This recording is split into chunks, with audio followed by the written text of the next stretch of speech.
Today, the 1st of July, is a very proud day for the New Zealand rail system. Our country's rail and ferry services have today been transferred back into public ownership in New Zealand. A great day. As a government, we've got a vision for a transport system that is sustainable, is safe, is integrated, is responsive and is affordable. And we need all the transport modes in our country working together effectively and efficiently to achieve that. With our rail system today back in public ownership, we as a government can make the strategic decisions and the investments which are necessary for rail to play its full part in building that more sustainable transport system and a more sustainable New Zealand. I want to acknowledge today that Toll Holdings has made good progress with our rail system in recent years. But it's also become very clear that our rail system cannot survive without substantial government subsidies into the future. And that, together with the need for a more sustainable and integrated transport system for our country to be developed, makes the case for public ownership of rail in the 21st century simply compelling. A new establishment board will be managing the services pending determination of the final shape of the relationship between the new entity and On Track, the state-owned enterprise which runs the track now. The establishment board will be chaired by the Right Honourable Jim Bolger, and he will work with an experienced board of directors. Thank you, Jim, for stepping up to use your skills to make this a great rail company as you've done with Coast and KiwiBank. And your new rail company's name, Kiwi Rail. Let's ride it.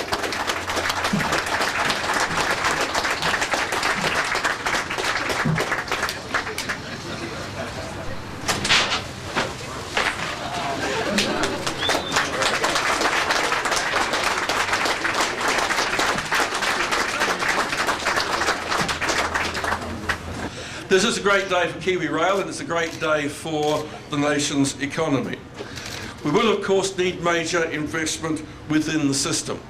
In the next few days I'll be going to Cabinet with the short-term proposals, in other words what's required over the next 5 years simply to keep this part of the system operating reasonably effectively. And for those of you before you ask the question, that's about $80 million be required there.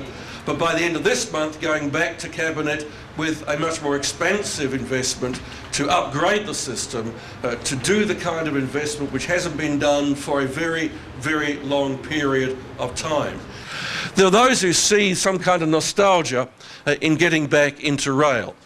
I think they have missed a number of things. They firstly missed the obvious historic change in the nature of transport demands around the world. I think they've also missed the fact that over the last period of 10, 15 years or more, we have seen that state-owned enterprises are able to operate effectively on a commercial basis, provided the government allows them room to operate within that commercial framework. Clearly there are a number of transition issues. We have transition agreements negotiated, but one of the key decisions we'll have to make as a board going forward is self-evident, is both the structure of the two arms of rail at the moment, which is the track and the trains, and of course the management, the CEO and all the senior executives of the company.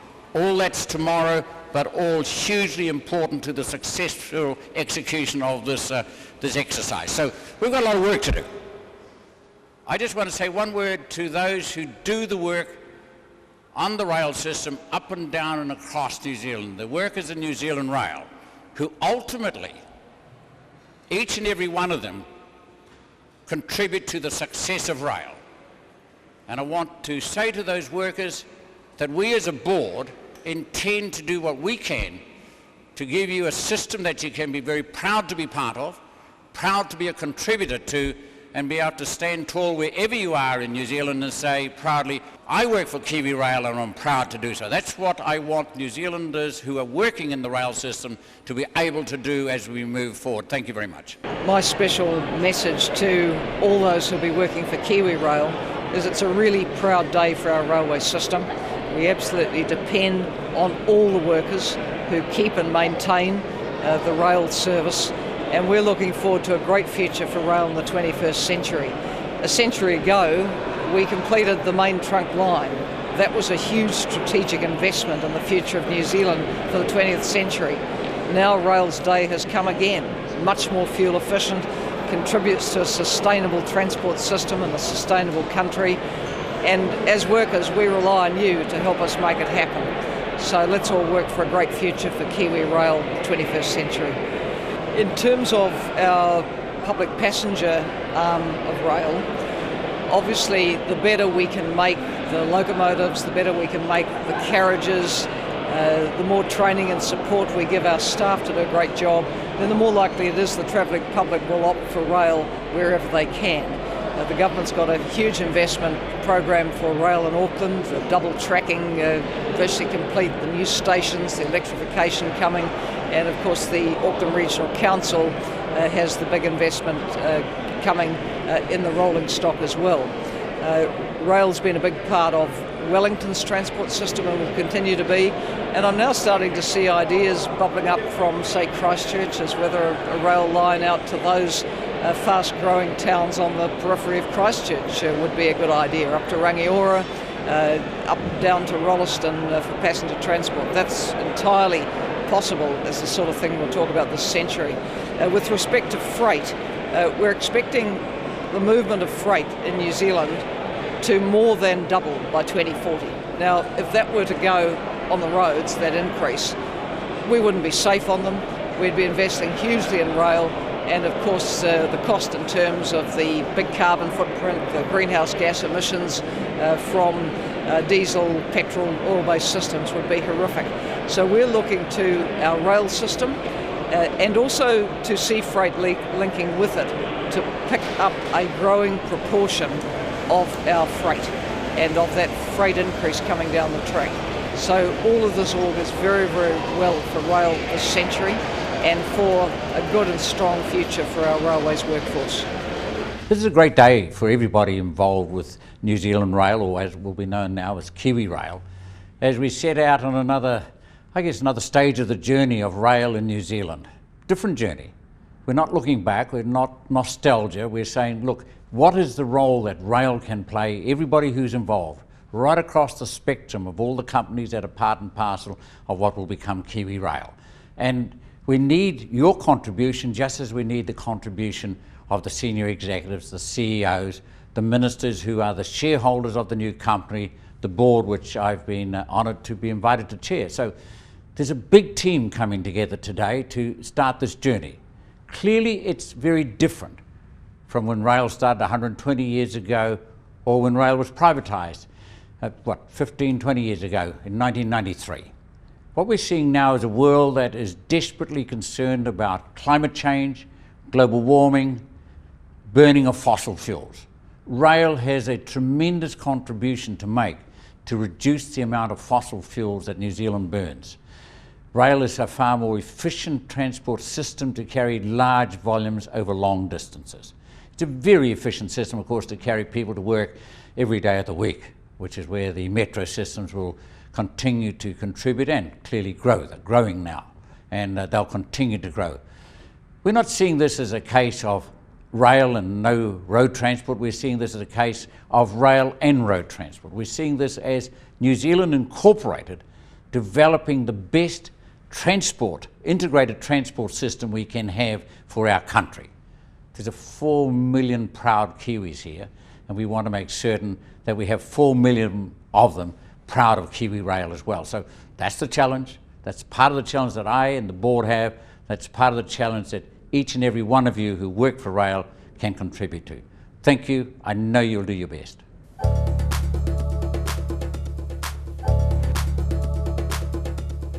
Hi, I'm Shelley, the Health and Injury Prevention Manager for Kiwi Rail. I'm here to tell you about an exciting new initiative that's going to get us active and build a little bit of team cohesion and get a bit of competition going between the Deep South and the mighty Auckland. Registration's open on our very own Kiwi Rail Around New Zealand website on July the 9th, and they close on July the 25th. It's very simple. All we have to do is get ourselves into teams of 10, nominate a step captain and register our teams. The challenge kicks off on August the 18th at the same time that Chris Cairns starts his walk from Pukekohe to Rolleston to raise awareness and funds for rail safety. We each get a pedometer and a step book, and every day from August the 18th you count your steps from when you wake up to when you go to bed, 7 days a week. And at the end of each week, you give those steps to your step captain. They put it through to Vitality Works, and on the website, you can see where your team is placed around New Zealand. This is the pedometer. What you do is each morning you reset it and then place it on your hip each day. At the end of each day, you note your steps into your step book, and at the end of each week, you give that to your step captain, who lets Vitality Works know the total number of steps for your team. And then you can check out the website to see where your team is around New Zealand. This is a fantastic employee wellbeing initiative. I've even heard that David Jackson is working at getting his team together. Let's go and see where he's at. So Shelley's told you all about the 10,000 Steps Around New Zealand Challenge. It's a great initiative, one that we all should take part in, because I'm sure we can all be a little bit healthier than we are. So the challenge is out to you. Obviously I've got my pedometer. I've joined a team. I suggest you do too, because there's plenty of pride at stake here. I understand other people in the industry have formed teams. We're going to get behind Chris Cairns, who obviously has got quite a few steps ahead of him, but all a lot of fun, and I'm sure at the end of it we'll be a whole lot better for it. So good luck, join in, and no lending your pedometer to the guy that runs around the block next to you. Thanks.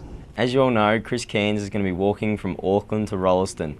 I know it's a long way, but he's very confident he's going to do it. So what we are doing, we're also joining you guys in doing the 10,000 Step Around New Zealand Challenge. So what we are doing is to encourage you guys to get out and come and join Chris as he walks his way down the country. This is a great thing that this is happening with Kiwi Rail employees, and we just encourage you to get out there and get stepping. Not only are we gaining the health benefits such as weight loss and increased fitness, we're also going to be developing team cohesion and improving the happiness within our workplace. This is a fantastic opportunity and includes prizes in 6 different categories, including those who consistently improve their steps, and also for the best photo that's going to be on our website. There are limited places in this challenge, so please check out our website for further details now. Thank you.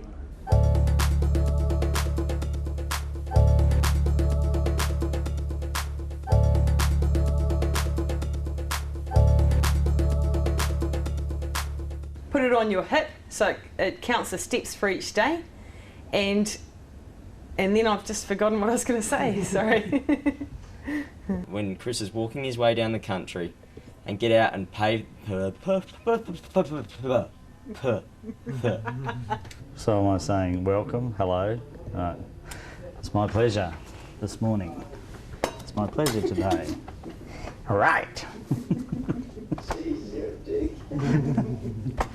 You may ask why 10,000 steps? Benchmark research, no. Now, when you say Okay. okay,